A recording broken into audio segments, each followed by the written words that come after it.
प्रेम। लाख कोशिश करो, लाख प्रयत्न करो, लाख साधन करो, लेकिन वो प्रेम की किंचित मात्र आस्वादन करना संभव नहीं है। हम लोग कभी कभी कीर्तन में, हरिकथा में, साधु संग में कभी कभी अश्रुपात होता है, हृदय गदगद हो जाता है। तो कभी कभी ऐसे अनुभव होता है जो शायद हम भक्ति के कुछ छटा हमको मिल रहा है। वास्तव में वो शुद्ध भक्ति की छटा नहीं है, एक सात्विक भाव है। ये अच्छा है, ये सात्विक भाव ही आगे आगे ले जाएंगे हमको उस शुद्ध भक्ति में। ये सात्विक भाव जो ये तो होता है, चित्त शुद्ध होने से भगवत कथा में, हरि कथा श्रवण करते करते अश्रुकंप पुलक होता है, अश्रुपात होता है, मन गदगद हो जाता है, एक आनंद की धारा बहती है, ठीक है, लेकिन वो प्रेम नहीं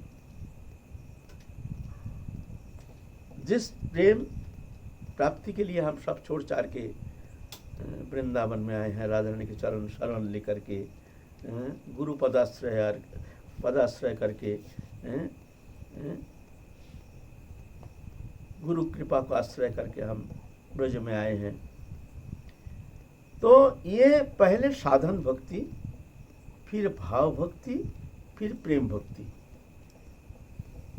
ये वर्णन किया थोड़ा सा अवस्था अनुसार। भक्ति तो एक ही है, एक कच्चा अवस्था, एक अंकुर, फिर कच्चा अवस्था, फिर परिपक्व अवस्था का वर्णन कर रहे हैं। पहले तो साधन भक्ति दशा हम लोग वर्णन किए हैं। साधन भक्ति दशा में जहाँ जाकर के साधना माने इंद्रिय के द्वारा जो भी हम भक्ति अंग याजन करते हैं, भक्ति अनुष्ठान करते हैं, नाम जप, तप, ध्यान धारणा, उपासना, पूजा पाठ, तीर्थ पर्यटन आदि जो भी करते हैं अनुष्ठान, लेकिन उस स्थिति में जब पहुंचता है साधन भक्ति दशा, आसक्ति स्तर पर उसका इंद्रिय के द्वारा विधि मार्ग अनुशीलन करना संभव नहीं है। विधि मार्ग धीरे धीरे छूटना शुरू हो जाता है। विधि मार्ग माने शास्त्र विधि निषेध पालन करने के लिए जो हम कोशिश करते हैं, विधि ये करो, सुबह उठकर स्नान ध्यान करो, तिलक करो, फिर गुरु प्रदत्त मंत्र जप आदि करो, जप करके फिर जाके नाम संकीर्तन आदि, पूजा पाठ, ध्यान धारणा, स्तव स्तुति बंधन आदि जो भी निर्देश है विधि, ये करना पड़ेगा। छोड़ने से काम नहीं चलेगा, करना पड़ेगा। कोई सोचते हैं वो तो मन की मामला, मन का खेल, ऐसा कहते हैं ना, ऐसा बोलने से काम नहीं चलेगा। पहले तो उसको साधन, तीव्र साधन चेष्टा रहना ही पड़ेगा, करना ही पड़ेगा। साधन बिना साध्य वस्तु को वो नहीं पाए, कृपा करी कहो राय पाबार उपाय। तीव्र साधना करना ही पड़ेगा। साधन और आग्रह दोनों वस्तु, एक कमी होने से होगा नहीं। पहले अवस्था में वो तो भाव का विषय है, वो तो क्रिया कर्म जो है इसका विषय तो है नहीं, वो तो क्रिया कर्म के अगम्य है, वो तो भाव से संबंधित है, वो तो भावनात्मक स्वरूप है, वो तो क्रियात्मक नहीं। ऐसे बुद्धि लेकर के अगर हम साधन भजन छोड़ दें, जो बस भगवत चिंतन में एक तल्लीनता उनके चिंतन में ही, क्योंकि वो चिंतन के विषय है और क्रियात्मक नहीं, इंद्रियों के द्वारा, क्रिया के द्वारा वहाँ पहुँचना संभव नहीं है। ऐसे विचार लेकर के अगर हम साधन छोड़ देते हैं तो कभी हम वहाँ पहुँच नहीं पाएंगे। बच्चा को जैसे कॉली दिया जाता है, लिखना आता नहीं है, हाथ घुमाओ। पहले अगर हम सोचते हैं बच्चा तो लिखना आता नहीं है तो रसगुल्ला बना रहा है, बेकार है, छोड़ दो, तो कभी वो लिख नहीं पाएगा, कभी जीवन में कभी लिख नहीं पाएगा, है ना। हाथ घुमाना ही पड़ेगा। अगर आप सोचें कि जो हाथ घुमा रहा है वो तो रसगुल्ला बन रहा है, वो तो जो छोटा बच्चा है ना, तो लिखना आता नहीं है, तो ये सब बेकार गया। बोलते बेकार नहीं गया, उसका एक भी रेखा अंकन चेष्टा वृथा नहीं गया है। एक भी रेखा अंकन, एक बार भी जो हाथ घुमाए वो भी वृथा नहीं गया है। समस्त रेखा अंकन की चेष्टा एक दिन वो स्वयं लिख लेता है, सब रेखा अंकन मिला करके। एक भी रेखा अंकन वृथा गया ऐसा नहीं होता है। रसगुल्ला बना है लेकिन वो भी रेखा अंकन वृथा नहीं गया है? हाथ घुमाते घुमाते घुमाते घुमाते घुमाते घुमाते फिर लिख लेता है। अब पहले कहते हैं हाथ घुमाने से तो क्या होता है, ऐसे बच्चा कभी लिखना आता नहीं है, रसगुल्ला करना, चलो इसको बेकार का समय नष्ट हो रहा। बोले ना, समय नष्ट नहीं हो रहा, एक दिन वो लिख लेगा, स्वयं सत ही लिख लेगा। ऐसे ही हमारा मन लगता नहीं है, हरि भजन में लगता नहीं है, मन चंचल है, चिंतन होता नहीं है, आसन में मन बैठता नहीं है, तो क्या करें? चलो थोड़ा सा घूम के आ जाए, वृंदावन घूम के आ जाए, चलो थोड़ा सा जुलन है अभी, थोड़ा रासलीला देख के आ जाए, नहीं तो कभी चलो तो थोड़ा सा तीर्थ पर्यटन करके आ जाए। ये सब माया है, कुछ नहीं है, कुछ नहीं है। 2 मिनट के लिए तो थोड़ा सा लीला उला देखते हैं, 2 मिनट के लिए थोड़ा सा आनंद लगता है, तो फिर 24 घंटा तो फिर बाहरी वातावरण, खाना पीना, हाय हाय हुई हुई, उसी में तो चित्त विक्षेप हो जाता है। जो भी आसन, थोड़ा भजन, ध्यान धारणा, वो भी छूट जाता है। बाहर जाने से नित्य नियम करना संभव नहीं होता है, स्नान ध्यान खाना पीना। कहीं बाहर जाते हैं ना, वहाँ तो हमारे सब साधन है नहीं, है ना, तो संभव नहीं है। तो धीरे धीरे उसका भजन छूट, जो भी थोड़ा सा चेष्टा रहती है वो भी छूट जाता है। ये पागलपन है, कभी ऐसा नहीं करना चाहिए। लागे मन, लागे या ना लगे, बच्चा जैसे तुम हाथ घुमाते रहो, गुरु जैसे बताए हैं उनके निर्देश अनुसार तुम कोशिश करते रहो। मन लगे ना लगे, बैठे रहो, आसन में बैठे रहो, चुपचाप कोशिश करते रहो। तो इस तरह से फिर तुम्हारी जो साधन चेष्टा ये वृथा जाएगी नहीं, वृथा कभी जा नहीं सकती है। जो भी भक्ति मार्ग में आए हैं, जो भी भगवत प्राप्ति किए हैं, चाहे कितने भी बड़े बड़े महापुरुष हो, सब इसी तरह से साधन करके ही ऐसे भगवत प्राप्ति करने में समर्थ हुए हैं। ऐसे नहीं जो जन्म से ही एकदम भगवत प्राप्ति एकदम, ऐसा थोड़ी होता है। ये तो भगवान जब आते हैं उनके लिए संभव, जैसे महाप्रभु आए हैं ऐसे ऐसे, और वो सब आए हैं जुग जुग में आते हैं, उनकी बात अलग है। लेकिन हम जैसे साधारण बद्ध जीव के लिए साधन चेष्टा, यत्न आग्रह बिना कृष्ण ना जन्माय प्रेमा, प्रयत्न, तीव्र प्रयत्न, अच्छा लागे ना लागे, हम आसन छोड़ेंगे नहीं, आसन छोड़ के हम कहीं जाएंगे नहीं, हम यहीं बैठे रहेंगे। मन नहीं लगने से ज्यादा करके बैठना चाहिए, दर्जा बंद करो और कठोर हो जाओ। अभ्यास जगजुक्त न चेतसा नन्यगामिना परमं पुरुषं दिव्यं जाति पार्थानुचिंतन। अभ्यास जो मन को लगाने का अभ्यास करना पड़ेगा, एकांत में रह करके, एकांत में रह करके, लगे या ना लगे, एक दिन लग जाएगा।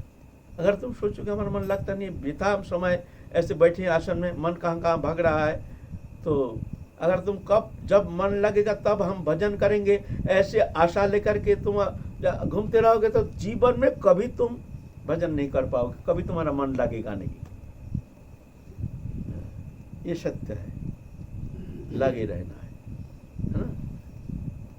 तो ये साधन चेष्टा पहले प्रयोजन है। फिर जब साधन करते करते ऐसे उस स्थिति, निष्ठा, फिर रुचि, फिर आसक्ति स्तर के वर्णन किए हैं, जिस स्थिति में जाने से मन निश्चल होकर भगवत चरण में मन लग जाता है। किसी भी अवस्था में भगवत चरण से मन हटना संभव नहीं है। साधक विवश होकर के भगवत चिंतन करने लग जाते हैं। विवशता, जैसे एक अतीन्द्रिय जगत में कौन एक अदृश्य शक्ति हमको खींच करके हमारे मनोवृत्ति को ले करके उनके चरण सान्निध्य में ले जा रहे हैं। अपने चेष्टा के इंतजार नहीं, बिना चेष्टा ये कृपा साध्य है। यह है आसक्ति स्तर, माने साधन भक्ति। ये साधन भक्ति जब परिपक्व दशा प्राप्त होता है तब जाके होता है भाव भक्ति। साधन भक्ति माने जैसे मान लो रुचि में तो भक्ति कल्पलता में फूल आ गया, पुष्प आ गया, तो हम क्या सोचते हैं, पुष्प जब आया है अब फल फलेगा, है ना। फूल आने से हमको ये महसूस होता है अब फल फलेगा, है ना। तो पानी देते हैं, खाद देते हैं, जतन करते हैं, पेड़ सूख ना जाए, हैं, जतन करना पड़ेगा। ऐसा ही जब ऐसी स्थिति धीरे धीरे हमारे ऐसी स्थिति में हमारा मन चला जाता है तो साधन जो है, साधन चेष्टा में त्रुटि नहीं रहनी चाहिए। सत्संग, साधु संग, तीव्र साधन चेष्टा, भजन क्रिया ये रहनी चाहिए। ये है पानी खाद, देते रहो, हरिनाम करते रहो, साधु संग करते रहो। साधन किसी अवस्था में छोड़ना नहीं, बहिर्मुख लोगों के संग करना नहीं, बहिर्मुख लोगों से दूर रहना, भोग्य पदार्थ से दूर रहना। दृश्यमान जागतिक वस्तु पदार्थों, जो वस्तु तुमको अच्छा लगता है, बहिर्मुख वृत्ति जो, ये वृत्ति को हटाने के लिए बहिर्मुख संग से, वस्तु से मन को दूर रखने के लिए कोशिश करना पड़ेगा। वस्तु सान्निध्य, वस्तु संसर्ग से दूर रहना पड़ेगा। इत्यादि चेष्टा के द्वारा धीरे धीरे धीरे धीरे धीरे धीरे वो स्थिति में पहुंचते हैं साधक। अगर पहले हमारे ऐसी चेष्टा नहीं तो कभी वो पहुंच नहीं पाएंगे। तो साधन जब शुरू करते हैं तो पहले निष्ठा, फिर रुचि, रुचि दशा में मान लो वो भक्ति कल्पलता में फूल आ गया, फिर फूल जब झड़ जाता है तो उसमें फल लगता है। अब फल आ गया, देखते कितना फल लग गया। फिर भी उस समय भी पेड़ में खूब पानी देते हैं, खाद देते हैं, फल आ गया ना, आपको जतन करते हैं ना। तो इस ऐसी स्थिति में साधक को तीव्र साधन चेष्टा, खाद बीज की मतलब सत्संग, साधु संग, साधन चेष्टा, नाम जप, ध्यान धारणा, उपासना, इसमें एकदम तल्लीन होकर रहना चाहिए, एकदम काया मन वचन से एकदम। यह है खाद बीज, खाद पानी आदि ये सब देना, भक्ति कल्पलता, फिर फलना शुरू हो जाता है। तो आसक्ति दशा में वो भक्ति कल्पलता में फल आ गया, फल आ गया, देखकर मन प्रसन्न हो जाता, फल आ गया। कोई गारंटी नहीं है, कोई गारंटी नहीं। और पानी नहीं है, खाद नहीं है, ऐसी स्थिति में पेड़ सूख जाता है तो फल भी सूख जाता है, पेड़ के साथ साथ फल भी सूख जाता है। कभी वैष्णव अपराध, संत अपराध हो जाता है तो उसमें भी ये सूख जाता है भक्ति कल्पलता। यदि वैष्णव अपराध ओटे हाथी माता, উপরিয়া ছিন্ডে তার শুকি যায় পাতা, তাহে মালি যত্ন করি করে আবরণ, অপরাধ হস্তি জয় সে না হয় উদ্গম। ये मत हस्ती जैसे संत अपराध, वैष्णव अपराध, किसी को साधारण नहीं समझना चाहिए, किसी को छोटा नहीं समझना चाहिए, सबको समझना चाहिए कैसे भी हमसे अच्छा है, ये हमसे श्रेष्ठ है। ऐसे मन ही मन में ऐसे मान करके सबको आदर सम्मान करना चाहिए, मन ही मन में। कोई शब्द कह दे, कोई जो हमारी इच्छा नहीं है, हम ऐसे प्रतिकूल व्यवहार करे हमारे साथ, सहन करना चाहिए। इस तरह से सबको सम्मान करना, तो फिर बच जाता है साधक। और जब साधक अवस्था में साधक के भीतर अहंकार आ जाता है तो हम तो संत हैं, ये तो ऐसा है, ये तो ऐसा है, फिर अपराध का भय नष्ट हो जाता है। किसी को कुछ कह देता है, किसी को कुछ कह देता है, ना जाने कौन संत किस भावना में कैसी स्थिति में है, तो अपराध हो जाता है। तो ऐसे संत अपराध होने से वो भक्ति कल्पलता को उखाड़ के फेंक सकता है। परंतु बाबा अजान अपराध हो जाएगा तो उसके लिए अजानित अपराध होता है कभी कभी। अजानित माने हम जानते नहीं है, लेकिन कोई संत हमारे ऊपर बहुत असंतुष्ट हो गया, अच्छा संत, पहुंचे हुए संत, ऐसे संत हमारे ऊपर असंतुष्ट, इस स्थिति में सबको प्रणाम करना चाहिए, सबको दंडवत करना चाहिए, सबसे क्षमा याचना करना चाहिए। ना जाने कौन संत हमारे ऊपर अप्रसन्न हो गए हैं, तो सबको सम्मान करो और भगवान के पास राधा रानी के चरण में प्रार्थना करो, हे राधा रानी, हमको पता नहीं कहाँ अपराध हो गया है, आप कृपा करके हमको बता दो, हम क्षमा याचना कर लेंगे, हम और ऐसे अपराध नहीं करेंगे, हे राधा रानी हमको क्षमा कर दो। तो राधा रानी फिर उसको क्षमा कर देते हैं। और जानी तो अपराध जान करके, जानते हैं संत हैं, फिर भी हम ऐसे कठोर शब्दों, ऐसे कुछ गलत व्यवहार कर दिया जो संत बहुत दुखी हो गया, संत अपराध बहुत विघातक होता है ना, संत अपराध। तभी यदि लता अंगे ओठे उपशाखा, भुक्ति मुक्ति बांछा आदि असंख्यता लेखा। राधेश्याम। तभी यदि लता अंगे ओठे उपशाखा, भुक्ति मुक्ति बांछा आदि असंख्यतार लेखा, निषिद्धाचार খুঁটিনাটি জীব হিংসান, লাভ পূজা প্রতিষ্ঠাদি উপশাখাগণ। শেখ জল পাইয়া উপশাখা বাড়ি যায়, মূল শাখা স্তব্ধ হইয়া বাড়িতে না পায়। প্রথমেই উপশাখার করিয়ে ছেদন, তবে মূল শাখা बाड़ी जाए गोलक वृंदावन।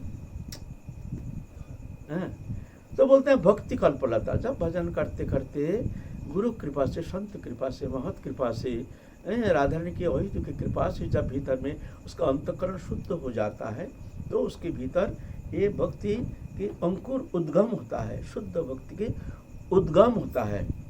शुद्ध भक्ति का जब उद्गम होता है, उसका लक्षण क्या है?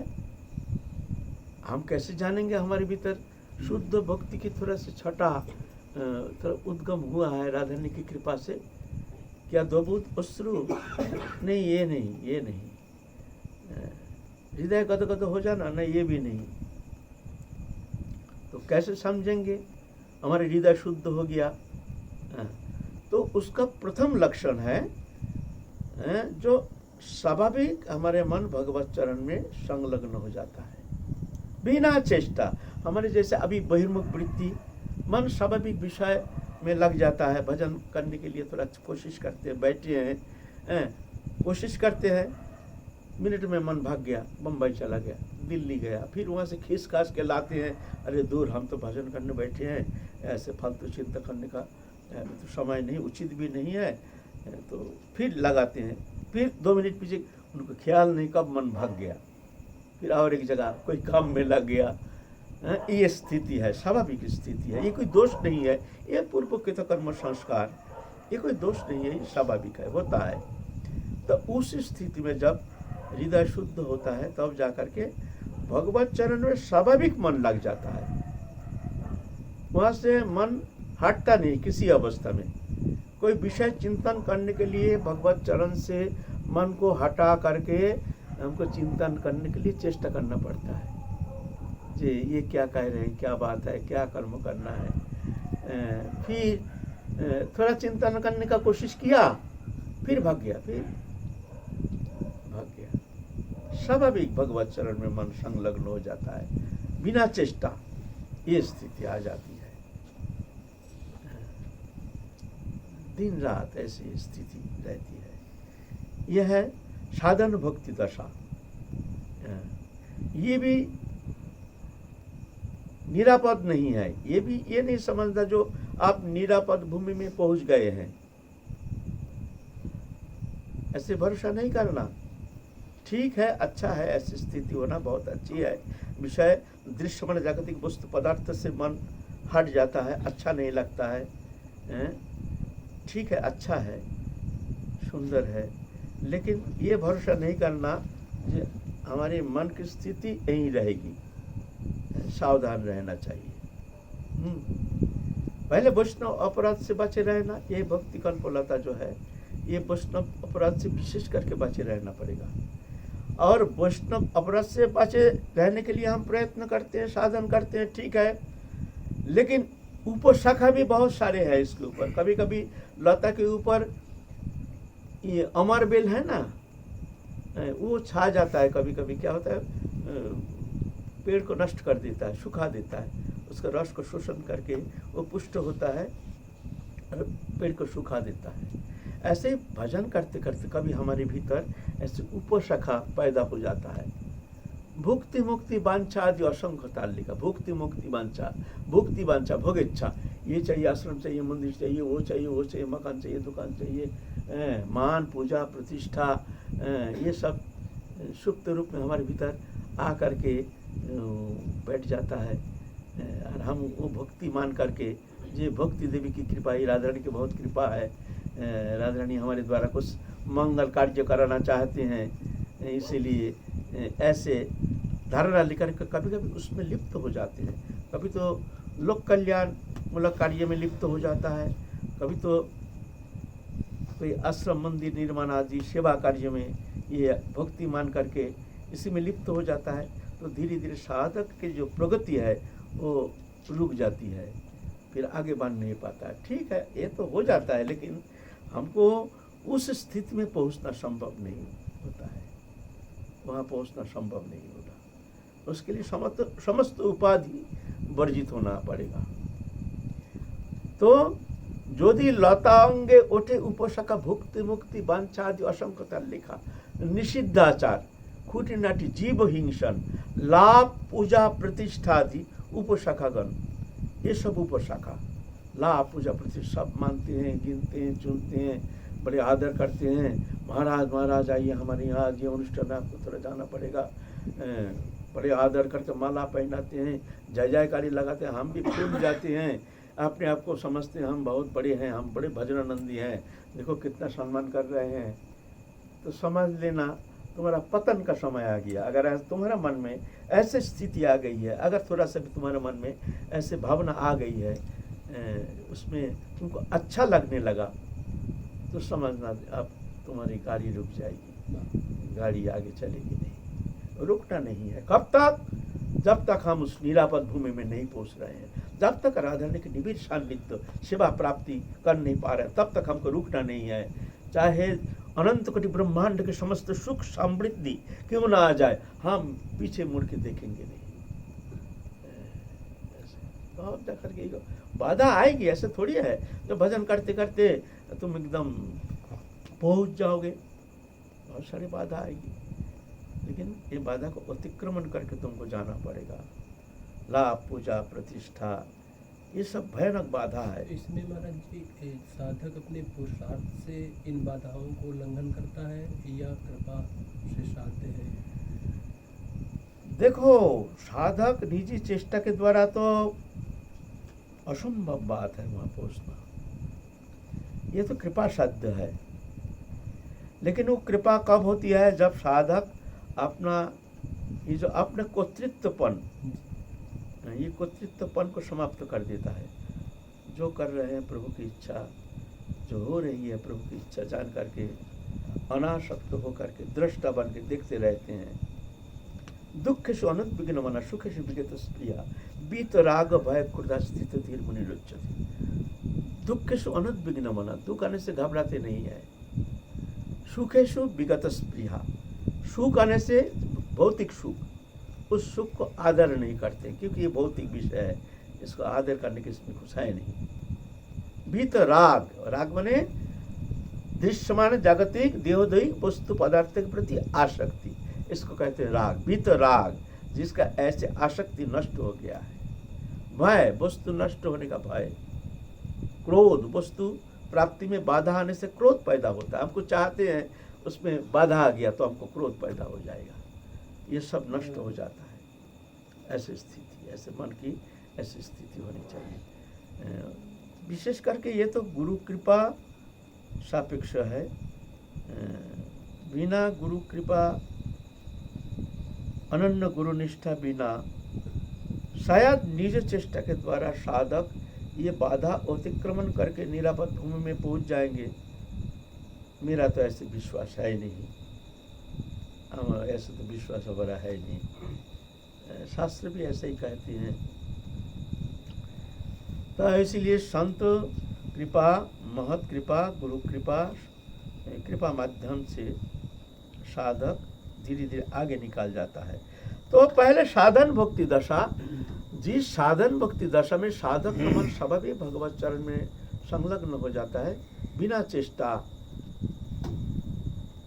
व्यावहारिक विषय के लिए उसको मन को खींच के लाना पड़ता है। साधन भक्ति दशा, साधन भक्ति दशा परिपक्व होने से फिर भाव भक्ति दशा। ये जो भाव भक्ति दशा है, ये शुद्ध भक्ति के छठा है, पहला प्रकाश। सूर्य उदित नहीं हुए हैं, लेकिन पूर्व दिशा साफ हो गया एकदम। आप देखते हैं लोग जन आ रहे हैं, जा रहे हैं, कौआ बोल रहा है, चिड़िया सब ची ची ची ची कर रहा है, 2-4 जन लोग भी आ रहे हैं जा रहे हैं, दिख रहा है, लेकिन सूर्य उदित ही नहीं हुए हैं। ऐसी स्थिति माने वो निरापद भूमि, वो जो परम हमारे जो परम प्रिय वस्तु, जिस वस्तु अनुसंधान के लिए हम सब छोड़ छाड़ के भगवत चरण सान्निध्य प्राप्ति के लिए हमने सब समर्पण करके जब हम साधन में आग्रह किए हैं, तब जाकर के ऐसे स्थिति में वो भाव भक्ति दशा का प्रकाश होता है, शुद्ध भक्ति दशा। इस भक्ति दशा में कुछ लक्षण विशेष रूप में देखने में आता है। ये लक्षण माने भाव भक्ति दशा में तुम पहुंचे हो कि नहीं, उसका क्या लक्षण है।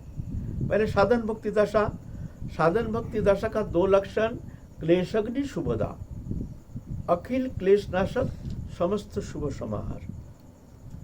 माने कष्ट आता है लेकिन कष्ट को वो कष्ट महसूस नहीं करता है। मान लीजिए कोई मर गया हमारे प्रियजन, तो कष्ट होना चाहिए ना, लेकिन उसको कष्ट होता नहीं। कौन किसका है, हमारा थोड़ी है, हमसे कोई संबंध था नहीं, है नहीं, होगा नहीं, होता नहीं। ये तो आगंतुक संबंध है, दृश्यमान जागतिक वस्तु पदार्थ, ये तो आगंतुक है। ऐसे जान करके वो कष्ट महसूस नहीं करता है। इसको कहते हैं क्लेशग्नि, अखिल क्लेश नाशक। माने क्लेश आने से भी वो क्लेश अनुभव नहीं करता है। और शुभदा, सर्व शुभ समाहार। हमारे अंदर बहुत सारे अशुभ गुण हमारे भीतर, प्रवृत्तियां हमारे भीतर है, जिस कारण हम साधन जीवन में विशेष कुछ अनुभव कर नहीं पाते हैं। मोह, तंद्रा, भ्रम, रुक्ष रस, परिश्रम, असत्य, क्रोध, आकांक्षा, आशंका, विश्व विभ्रम, ये इत्यादि सब अवगुण से भरा हुआ है। तो उस स्थिति में उसके भीतर शुभ ऐसे सद्गुण उनके भीतर देखने में आता है। कृपालु, अकृतद्रोह, सत्यसार, सम, निर्दोष, बदान्य, मृदु, शुचि, अकिंचन, सर्वपकारक, शांत, कृष्ण एक शरण, अकामन्य, स्थिर, विचित, सरगुण, मितभुक, अप्रमत्त, मानद, अमानी, गंभीर, करुण, मैत्र, कविदक्ष, ये सारे सद्गुण का समावेश होता है उनके भीतर अंतकरण में। बड़े अद्भुत सुंदर भक्ति देवी की कृपा से उनके अंतकरण वृत्ति जो एक कमल जैसे खिल जाता है। समस्त सद्गुण, ये साधारण मनुष्य में ये सद्गुण दिखने में आ नहीं सकता है कभी। साधारण मनुष्य में, भगवत भक्त में ये विशेष गुण दिखने में आता है। तो अखिल क्लेशनाशक समस्त शुभ समाहार। फिर जब भाव भक्ति दशा में पहुंचता है तो उसका 2 लक्षण, मोक्ष लघुता कृत सुदुर्लभ। ये जो भाव भक्ति दशा का जो हम वर्णन करने जा रहे हैं, जो शुद्ध भक्ति का पहला प्रकाश, पूर्ण रूप से नहीं, पूर्णता नहीं, किंचित मोक्ष लघुता कृत, माने ब्रह्मानंद को भी फीका कर देते हैं। ब्रह्मानंद जो बहुत परमानंद जो कहते हैं, ब्रह्मानंद भी फीका कर देते हैं। ऐसे उसमें एक सांद्रानंद, ऐसे आनंद की एक रस प्रवाहित होता है उनके भीतर। ऐसा होता है मोक्ष लघुता कृत। और सुदुर्लभा, सुदुर्लभा माने ये भक्ति भी, ये जो भक्ति है, भाव भक्ति, ये भी मिलना बहुत कठिन है। सुदुर्लभ, पहले तो दुर्लभ, प्राप्त होना बहुत कठिन है। और सुदुर्लभ माने ये भी मिलना बहुत कठिन है। ये भी निरापद भूमि नहीं। यह भी अब ये नहीं समझना जो हम निरापद भूमि में पहुंच गए हैं, यहाँ से भी पतन हो सकता है। पर इतना कठिन है वो स्थिति में पहुंचना, वो प्रेम स्थिति में पहुंचना। इसका कई लक्षण बताए हैं। खांति, अव्यर्थ कालतंग, विरक्ति, मानशून्यता, असाबद्ध, समुत्कंठा, नामगणे, सदारुचि, आसुक्ति, तद्गुण खने, प्रतिस्तद वसति स्थले। ये कई गुण बताए गए हैं। ये गुण उनमें स्वाभाविक आकर के उनके भीतर विराजमान हो जाते हैं। भाव भक्ति दशा, तो भाव भक्ति दशा तो थोड़ा लंबा है। हम लोग काल फिर चलेंगे ना, तो 11 बज गया। भाव भक्ति दशा थोड़ा धीरे धीरे चलेंगे, उसमें आनंद आता है ना, है ना। वैसे हैं? भैया दास, हरि नाम कभी कभी देखा जाता है कि सो रहे हैं, निद्रा में हैं, लेकिन जैसे आँख खुलती हैं तो देखते हैं कि हरि नाम अंदर अंदर गूंज रहा है। हरि नाम की जो नहीं, ये तो बहुत अच्छी बात है, बहुत अच्छा तो अच्छा क्या लक्षण है। नहीं, अच्छा है। तो नाम और नामी तो अभिन्न है, इसका संकेत क्या है? नहीं, ये तो अच्छा संकेत है। हृदय शुद्ध होने से ऐसा होता है, सोते सोते भी नाम गूंजता है भीतर, जैसे भीतर में हमारा नाम स्वाभाविक हो रहा है। अच्छा है। तो आप कह रहे कि ये स्वाभाविक अगर होता हो तो वो कौन सी स्थिति हो सकती है? देखो, ये तो सात्विक भाव है, सात्विक भाव। अच्छा, जब सत्वगुण विशेष रूप से प्रकट होता है तो जाके सात्विक भाव होने से जाके ये सारे बहुत सारे अलौकिक वस्तु देखने में आता है, अलौकिक दर्शन होता है। ये कोई बड़ी बात नहीं है।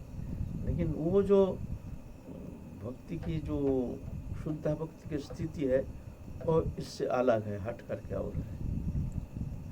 अच्छा, जैसे सरकार आपके श्री मुख से सुना गया कि यह कृपा साध है, गुरुजनों की कृपा हो, महजनों की कृपा हो तभी यह सुलभ है।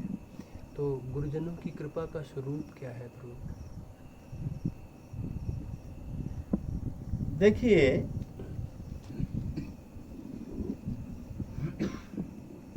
बच्चा माँ के पास जा करके रो सकता है, लेकिन माँ के गोदी में चढ़ करके स्तनपान नहीं कर सकता है ना। तो ऐसे ही साधक क्या कर सकता है? नहीं, ऐसे रो सकते हैं राधा रानी के चरण में, प्रार्थना कर सकते हैं। जो ऐसे तीव्रता भगवत प्राप्ति के लिए एक तीव्र उत्कंठ व्याकुलता, ऐसे उत्कंठ व्याकुलता लेकर के जब काय मन वचन से राधा रानी के चरण में समर्पित होकर के ऐसे रोते हैं तब कृपा होती है। कृपा, क्री माने क्रिया, क्री से क्रिया और पा से प्राप्ति। साधक के तीव्र साधन चेष्टा और कृपा, ये जो करुणा शक्ति जो है ना, इसको कृपा कहते हैं। साधक के तीव्र साधन चेष्टा ऊपर उठने का कोशिश करता है और उनके तीव्र साधन चेष्टा, तीव्र आग्रह, उत्कंठा, व्याकुलता देख करके करुणा शक्ति द्रवीभूत होकर के नीचे उतरती रहती है। दोनों का एक संयोग होता है, साधक का तीव्र साधन चेष्टा और उधर करुणा शक्ति। करुणा शक्ति की एक विवशता, एक विवश होकर माने ऐसे नहीं, वो ऑटोमेटिक विगलित होकर के उतरती रहती है। ये पात्र विचार नहीं है, ये कुपात्र है, सुपात्र है, ये भजनानंदी है, ये पापाचारी है, अभिचारी है, ऐसा कोई बात नहीं है। भक्ति जगत में ऐसा कोई शब्द है ही नहीं। यहाँ तो कोई भी कितने भी पापाचारी, अभिचारी, व्यभिचारी, कुविचारी, दुराचारी हो, जब भी शरणागत हो जाते तभी भगवान उनको स्वीकार कर लेते हैं। चाहिए अंतर की ये तीव्र एक व्याकुलता, उत्कंठा, प्राप्ति के लिए एक तीव्र चाहन, यह है मूल बात। ये चाहन, मान लो तुम्हारी चेष्टा, इच्छा रुक गई तो कृपा भी रुक गई। हमारी इच्छा नहीं, साधन चेष्टा नहीं, साधन में तीव्रता नहीं, और कृपा आके हमारे ऊपर हावी हो जाएंगे, ऐसा होता नहीं। तीव्र साधन चेष्टा और करुणा शक्ति दोनों का संयोग होता है। ऐसे ऐसे ये कोशिश करते हैं, व्याकुलित होकर के रोते हैं, प्रार्थना करते हैं, रक्षा करो, रक्षा करो, हमको कृपा करो, हे करुणामयी, हमको दया करो, हम अति पतित हैं, हम हीन हैं, हम तुम्हारे शरणागत हैं, तुम हमको रक्षा करो, हे करुणामयी, हमको दया करो। ऐसे व्याकुलित होकर के जब प्रार्थना करते हैं तो करुणा शक्ति आकर के कृतार्थ करते हैं। क्रिया माने क्रिया, निष्क्रियता, वो कृपा कभी प्राप्त होना संभव नहीं। निष्क्रिय है और कृपा हो गया, पासे प्राप्ति है ना।